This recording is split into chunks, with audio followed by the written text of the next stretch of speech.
শীতকাল কিন্তু পড়েই গেছে, আর এই শীতকালে আমাদের মতো মানে বাঙালদের কথা বলছি, এদের শিম, বেগুন বা মূলো দিয়ে শুটকি মাছ না হলে কিন্তু জীবনটাই বৃথা। তাই আজকে আমি নিয়ে চলে এসেছি এই সমস্ত শীতকালীন সবজি দিয়ে লটি শুটকির রেসিপি। তাহলে চলুন দেখে নেওয়া যাক। নমস্কার, আমি জয়িতা আর আপনারা দেখছেন জয়িতার পাকশালা।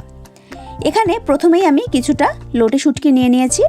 এবার আপনাদের সুবিধার্থে আমি মাছগুলোকে একটু কেটে দেখিয়ে দিচ্ছি। প্রথমেই আমি মাছগুলোর মাথা আর লেজাটা কেটে বাদ দিয়ে দিচ্ছি।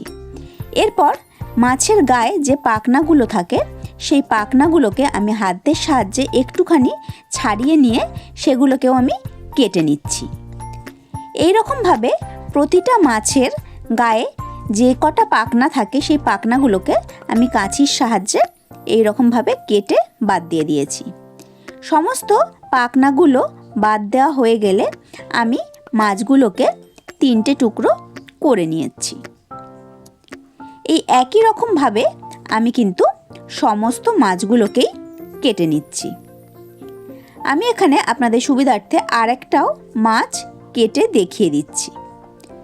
দেখুন, প্রথমেই আমি মাথার অংশটা কেটে বাদ দিয়েছি, তারপর যে পাখনার অংশটা সেগুলো বাদ দিয়ে দিচ্ছি।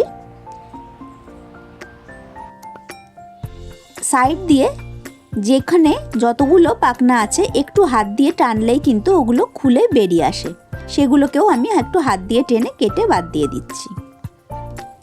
এবার মাছটাকে আমি টুকরো করে নিচ্ছি। আমি এখানে একটা মাছের 3টে করে টুকরো করে নিয়েছি। এই মাছটা খুব বেশি শক্ত ছিল, তাই জন্য আমি কাঁচির সাহায্যে মাছটাকে না কেটে আমি মাছটাকে ছুরি দিয়ে কেটে নিচ্ছি। এই একই রকমভাবে আমি সমস্ত মাছগুলোকে কেটে নিয়েছি। এবার একটা পাত্রের মধ্যে আমি গরম জল বসিয়ে দিয়েছি। গরম জলটা খুব ভালো করে ফুটে উঠলে আমি তার মধ্যে কেটে রাখা মাছগুলো দিয়ে 3 থেকে 4 মিনিট একটু ভাপিয়ে নিয়েছি। এতে মাছের মধ্যে যে বালিগুলো থাকে সেটা কিন্তু একদম পরিষ্কারভাবে বেরিয়ে যায়। মাছটা ভালো করে ফুটে উঠলে আমি একটা স্ট্রেনারের মধ্যে নিয়ে তারপর 3-4 বার ঠান্ডা জল দিয়ে খুব ভালো করে মাছটাকে ধুয়ে নিয়েছি, যাতে মাছের মধ্যে বালি বা নোংরা অংশগুলো একদম পরিষ্কার করে বেরিয়ে যায়। এবার গ্যাসে আমি একটা কড়াই বসিয়ে তাতে পরিমাণ মতো সর্ষের তেল দিয়ে দিয়েছি।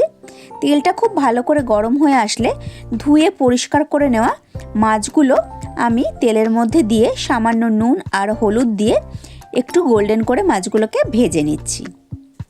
প্রথমেই বলে রাখি, এই রান্নায় কিন্তু তেলের পরিমাণ একটু বেশি লাগে। মাছগুলোকে আমি গোল্ডেন করে ভেজে নিচ্ছি, তবে মাছগুলো কিন্তু আমি একদম শক্ত করে ভাজবো না। একদম শক্ত করে মাছগুলো ভাজলে কিন্তু মাছের টেস্ট একদমই ভালো থাকে না, আর মাছগুলো একটু চিউই হয়ে যায়। সেই জন্যে মাছগুলোকে আমি হালকা করেই ভেজে নিয়েছি। সমস্ত মাছগুলো ভেজে তুলে নেওয়ার পর ওই একই তেলের মধ্যে আমি দিয়ে দিয়েছি একটা আলু। আলুগুলোকে আমি একটু মোটা মোটা করে আর এই রকম লম্বা লম্বা করে কেটে নিয়েছি। আর দিয়ে দিয়েছি একটা মূলো। মূলোগুলোকেও কিন্তু আমি আলুর মতোই করে একটু লম্বা করে আর মোটা মোটা করে কেটে নিয়েছি। আলু আর মূলোটা যেহেতু একটু শক্ত সবজি, সেই জন্যে মিনিট 2 সময় ধরে আলু আর মূলোটাকে আমি ভেজে নিয়েছি। আলু মূলোটা ভাজা হয়ে গেলে আমি এগুলোকেও তেলের থেকে তুলে নিচ্ছি।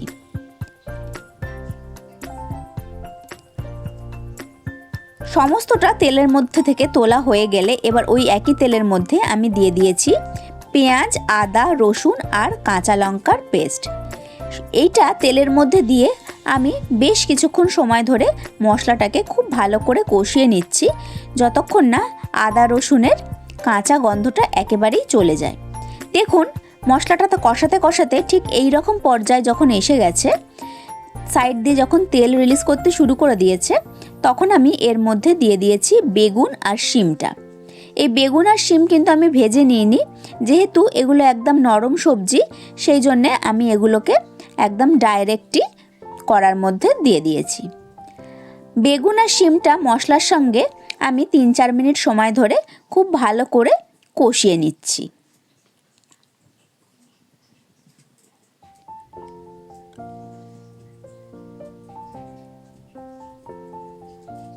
ভালো করে 3-4 মিনিট সময় আমি শিম আর বেগুনটাকে কষিয়ে নিয়ে তার মধ্যে আমি দিয়ে দিয়েছি আলু আর মূলোর ভাজাগুলো।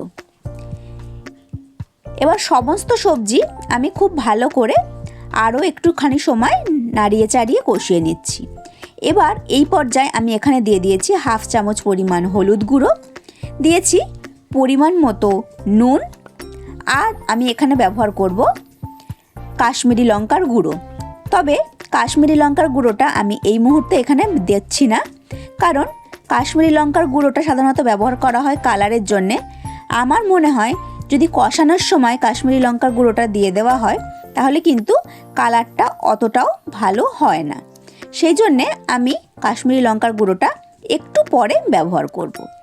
মশলাটা খুব ভালো করে কষিয়ে নিয়ে তার মধ্যে আমি দিয়ে দিয়েছি 1 কাপ পরিমাণ জল, আর এই জলটা আমি মিক্সার গ্রাইন্ডার ধুয়ে জলটা ব্যবহার করেছি।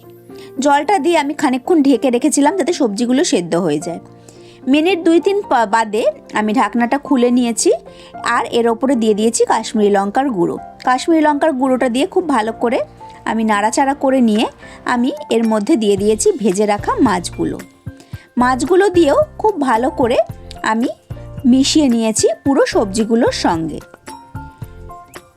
ভালো করে সবজিগুলোর সঙ্গে মাছটাকে মিশিয়ে নিয়ে আমি এবার গ্যাসের ফ্লেমটাকে মিডিয়াম টু লোতে করে দিয়ে আরও একবার 4-5 মিনিটের জন্য ঢেকে দিয়েছি, যাতে মাছগুলো খুব ভালো মতো মজে যায়। 4-5 মিনিট বাদে আমি ঢাকনাটা খুলে নিয়েছি। দেখুন ঝোলটাও কিন্তু অনেকটা শুকিয়ে গেছে আর সবজিগুলো একদম সেদ্ধ হয়ে গেছে। আমি একটু চেক করে দেখে নিচ্ছি, মাছ সবজি সব কিন্তু একদম পারফেক্টভাবে তৈরি হয়ে গেছে। এবার আমি একবার খুব ভালো করে মিশিয়ে নিচ্ছি সমস্ত সবজিটাকে, তারপর আমি গ্যাসের ফ্লেমটাকে বন্ধ করে দিয়েছি। সবজি দিয়ে শুটকি মাছ কিন্তু আমার একদম রেডি। আমার আজকের এই রেসিপি আপনাদের কেমন লাগলো অবশ্যই কিন্তু কমেন্ট করে জানাবেন। আমি আবার হাজির হয়ে যাব কোনো নতুন রেসিপি নিয়ে নেক্সট এপিসোডে। ভালো থাকবেন, সুস্থ থাকবেন, আর আপনারা দেখছিলেন জয়িতার পাকশালা। ধন্যবাদ।